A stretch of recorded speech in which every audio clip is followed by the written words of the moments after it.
Hi all, it's Isaac from Child of Laughter, and we're going to be speaking about grace, and we're going to be speaking about how beautiful grace is and how God expects us to relate to grace. So I expect this series is going to be called The Doctrine of Grace. It's a beautiful thing.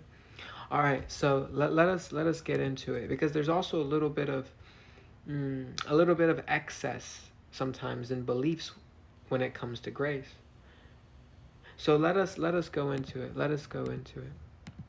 So we recognize that it's by grace that we're saved through faith, right? Ephesians 2:8 tells us. Sorry, I have some of my scriptures here so I don't forget. So it says, "For it is by grace you have been saved through faith, and that is not from yourselves. It is the gift of God." So salvation is a gift from God, you see. Okay. And we recognize from Romans 10, starting with the 9th verse, "But if you confess with your mouth Jesus is Lord and believe in your heart that God raised him from the dead, you will be saved." So that salvation is by grace through faith. Okay. I just wanted to establish that. Okay. Hebrews. This is really high level, and then we can really dig into it. But there's something I want to correct and really get into in this one.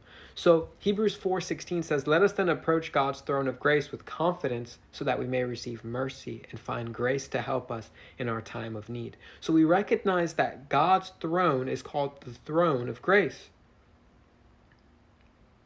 And God releases grace when we approach that throne.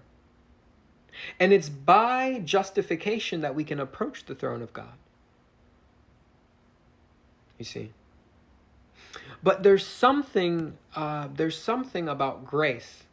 And there's something about the way that God expects grace to train and to teach a person, to train and teach a believer. And what I mean by that is this. There's some people, let's go to Jude quickly, Jude 4, a little bit in. "They are ungodly people who pervert the grace of our God into a license for immorality." So in the days of Jude and even today, there's people that will take the grace of God and use it as an excuse to continue to live ungodly lives and deny Jesus Christ, our only sovereign and Lord.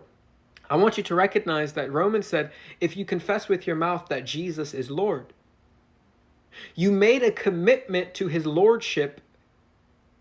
That's what was a part of your salvation. You made a commitment to him being Lord in your life. He releases grace so that you can continue to live in the confines of his lordship.